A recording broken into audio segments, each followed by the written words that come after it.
Good morning, everyone. Nick Jacobson. Finally getting back to our active shooter series. I know it's been a couple weeks since I've posted anything. Had a few different family life events come up that made it difficult for me to get a video out. But in my last video, I was originally telling you, as the run video, telling you that we're going to move on from that and start talking about importance of drills before hitting some what ifs. But I've had a change of mind because I got a message on one of our videos, on the run video, asking a what if situation that I think would be more appropriate to be talked about right now before we move on to drills. So from Nephite JNF, I hope I'm pronouncing that correctly. I know you mentioned in earlier videos you would be covering more what ifs. I wanted to just bug your ear with situations like churches. It's actually a very common question, and I have worked with churches in helping develop their plans on what to do in active threat situations. Say you are all in a chapel with 150 to 200 occupants and has 3 doors, or a Sunday school classroom with about 60 occupants, and light lifetime tables that can have about 4 people sitting at them watching the teacher. These are all very similar situations. So before we dig specifically into answering that question, I'm going to re-highlight something we talked about earlier. First and foremost, about making assessments. And then we'll come back, and that's going to be the focus of this what if. What do you do in those church situations? So as a reminder, you always have to be in a position when you make an assessment. Your assessment comes down to simply, are you going to have to stay put and then continue to assess until you have an opportunity to get out, or what they call the run, or are you going to be in a situation where you have to fight? Are you in that moment? Constantly assessing and reassessing. Remember, that's going to be a common thing. I'm trying to beat a dead horse with that one because that's what we have to always do.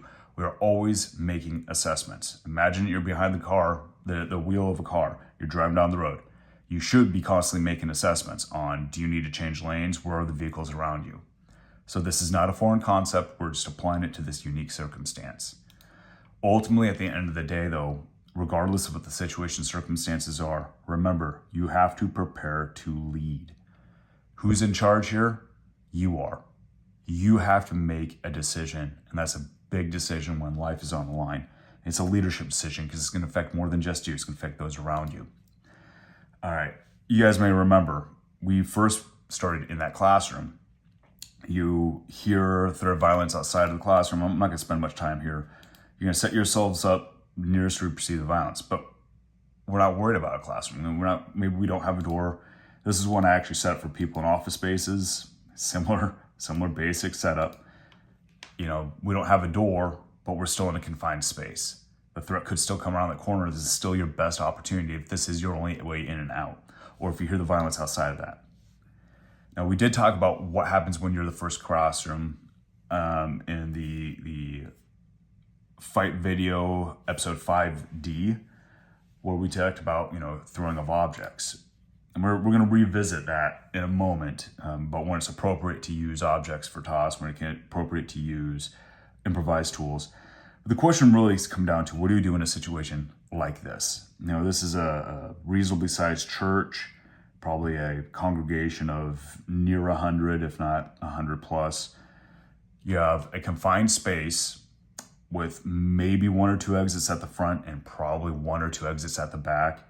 I'm sure all these rows file into they call it like a foyer. It's a small space where you may have 1 or 2 doors leaving from that smaller space.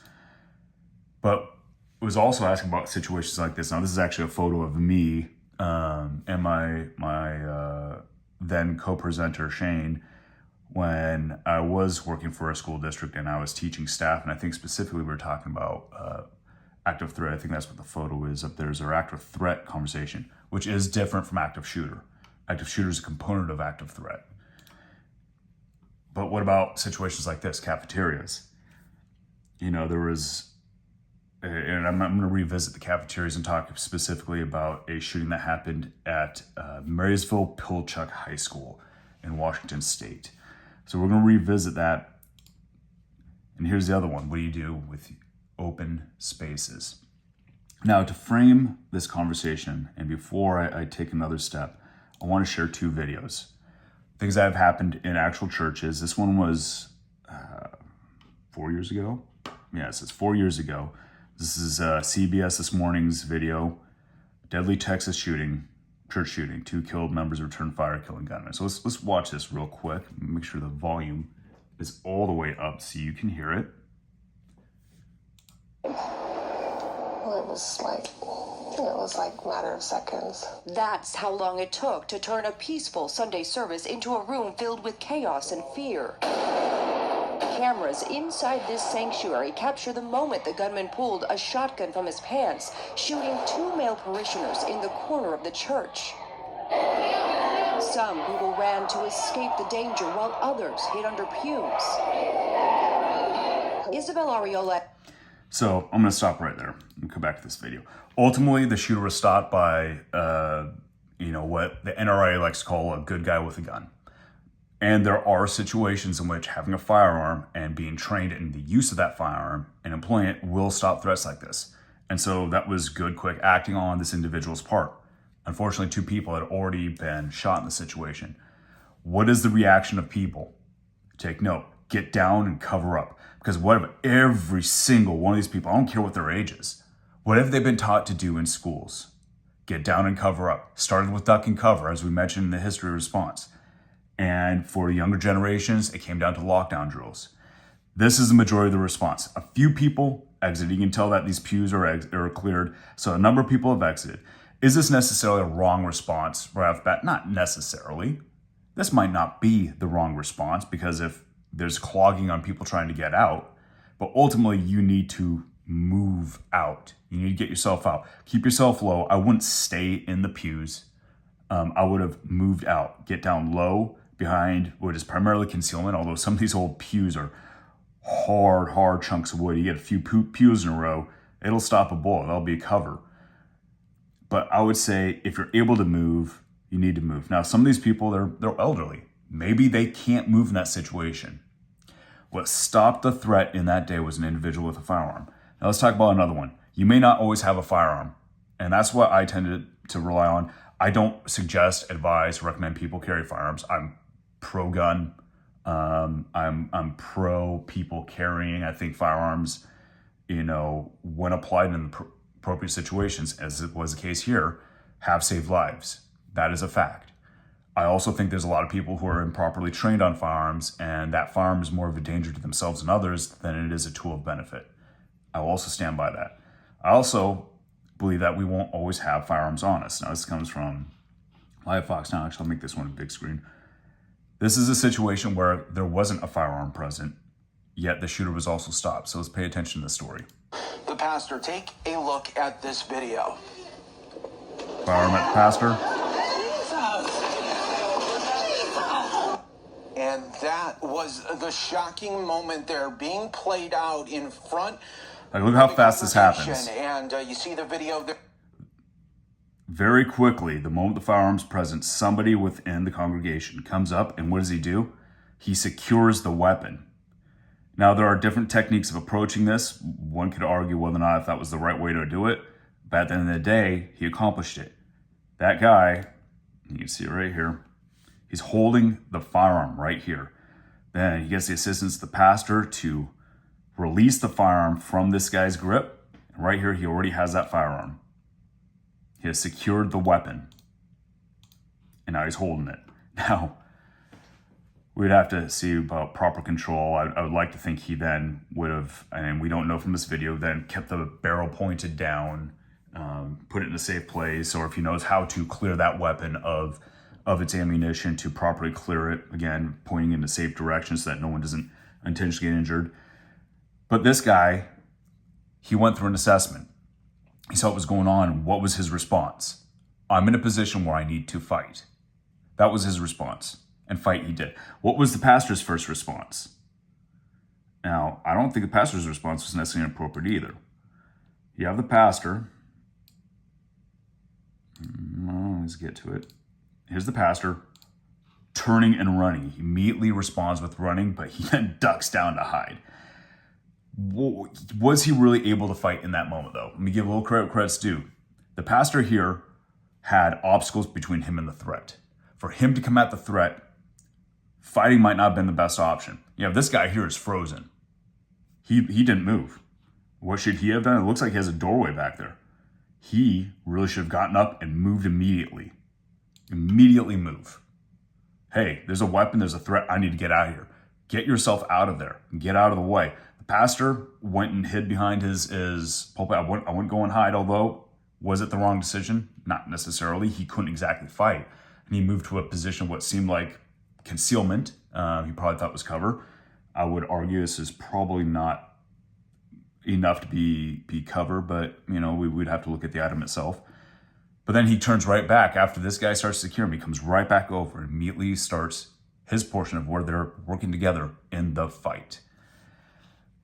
So when it comes to these churches, and I just want to share those two videos, but we're going to come back to the churches and the open spaces. When it comes to these situations, these open spaces, and I'm going to jump right into where we left off. Churches. Now, this is actually the church where my wife and I got married, and this is on our wedding day. You have a lot of obstacles in your way.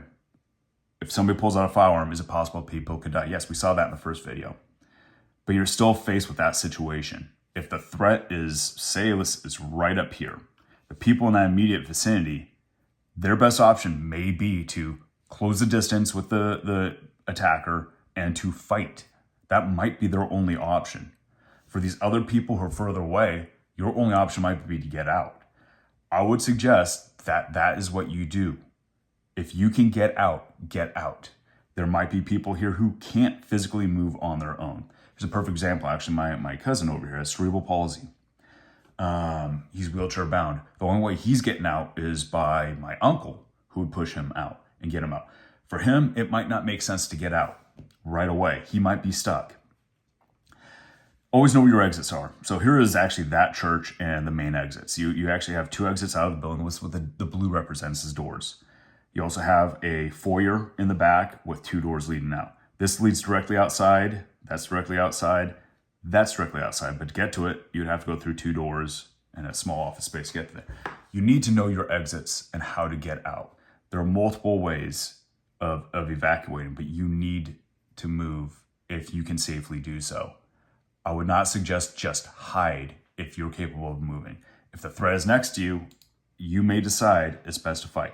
Now here's the cafeteria. I was going to touch base on this. Marysville Pilchuck shooting. This video is already getting a bit long, but I'm going to continue on, so it'll be a longer video.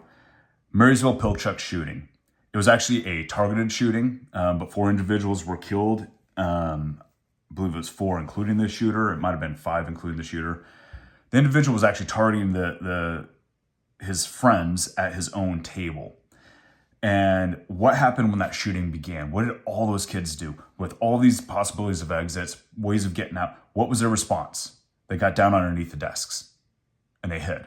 Are you able to hide in this situation? No, that's ridiculous. You're in an open space. When you're in open spaces, get out. If you have no ability to get out, then sure, you can cover yourself up. And we're going to visit that again in a minute. But if you can get out, get out. How did these kids end up getting out of here? What happened is a teacher, thinking fast, quickly pulled the fire alarm. And what did the kids do? What they've been trained to do for years. They got up and then they evacuated the building and followed what they normally would have for a fire evacuation drill. Because that's what they were trained to do. I'm going to beat that into the ground because we're going to talk about that on drills. We do what we're trained to do. And part of training is conversations. And that's why we're having these conversations. So open spaces, even though this is a confined environment, is still an open space. Even though that church was a confined environment, it's still an open space. Here is the Las Vegas area where the shooting took place. And this is where the shooter was at. This is where the festival was taking place. Open space, but it was still a confined environment because there was several exit points they couldn't go through. What was the best option for them? Get out. They couldn't. The fight was out of the options. If they made their assessment, they knew the shooter was up high. And you can tell from videos from the crowd, they knew where the shooting was coming from very soon. Because you see guys flipping off the shooter, and then they duck down and they cover up. They're all huddled in a crowd, literally fish in a barrel. Their best option would have been to get out. Even though there's limited exits, move. Move away from the threat. Get out of that situation. Maybe you might recognize this. This is from the attempted assassination of Donald Trump. Now, we are in a very unique, the reason I'm showing this is that we're in a very unique era. You look closely, there's a number of people. There's this guy here. There's actually several people within the crowd who all have cameras. And what do we do now when we see hazards and threats? Our first reaction that we're training ourselves to do is to whip out our camera. But that's not the best thing to do. All these people, if you notice, this guy's even looking around, and when you watch the video of him, he looks around, he's like, well, what do I do? And he's looking around, and then he kind of sits back down because he doesn't know what to do. You see a few people kind of looking up and around, but what are they doing? They're not looking for a way out. They're looking with their cameras and their cell phones to be the ones to have that 15 seconds of fame video that caught the event unfolding. Okay? Put your phones away. Put your cameras away. You know, unless you're a war correspondent and you've really gotten the practice and habit on how to shoot and maintain yourself in a safe position while shooting film and cameras. Unless you're one of those people, I don't recommend you do it. Even these basic reporters should be putting their cameras down and getting themselves out of the situation. Now, the crowd was praised for, hey, nobody got up and moved. Everyone kept their cool. And that's not exactly what happened. Now, is it nice that people didn't go into chaos and start running and stampeding and beating up each other? Yes, that's good. But an organized evacuation would have been good too. In fact, more appropriate, an organized evacuation. Allowing room for the president to be evacuated first, yeah, that's great. He's a dignitary, it's important. However, you guys need to do your own life saving as well. You need to get out of the situation. It doesn't mean you have to go up towards the president, but it's safe. There's multiple ways they can be gotten out and evacuated and left the stadium. And that's something that could have been controlled also by law enforcement. Say, hey, everyone, evacuate, let's go. Move around here, let's go that way. You know, that's what their role is in that place. But when there's a lack of leadership happening, you need to take the lead. You need to make a decision and get yourself out of here. But let's face it. Here's a perfect example. Let's say this guy did want to leave right here. All right. He wanted to leave, but he couldn't. And in fact, that was a situation of one of the families where the gentleman had died. What did he do? What was his response? He didn't really just cover up or run. He didn't have the opportunity to run. Because this guy, he ain't getting through this crowd. He has to wait for it to clear. So what was that guy's response? Well, he used himself as a shield to protect his family. He became the human shield. He gave an actual, I consider an appropriate response, especially as a father. I could hope that I would think as quickly as he did. He acted quickly. So we're talking a matter of split seconds between him shoving down his wife and daughter and covering them with his body. He had no option of running. At that point, he became a self-sacrifice. Is it inappropriate to drop and cover? Not always. Sometimes that's all you can do. Even in this scenario where I'm saying people need to start to get out, you drop and cover, but you continue to assess. Because the moment you have an opportunity to get out of there, get yourself up and get out. The moment it's clear enough to start moving. But duck and cover is not always the best response. And it's definitely not a be-all, end-all. If you can move. Open spaces. So we've talked a little bit about this, and I know I kind of went through this quickly, and this is already a long video. We are going to come back next episode to drills, but remember, open spaces. This is how you approach them. When you can get out, get out. If you're next to or adjacent to the fight, be prepared to fight. And do kind of what that guy did in the other video. You know, you want to secure that weapon, not the shooter. And that's exactly what happened in this scenario. They secured the weapon. All right, next episode, drills.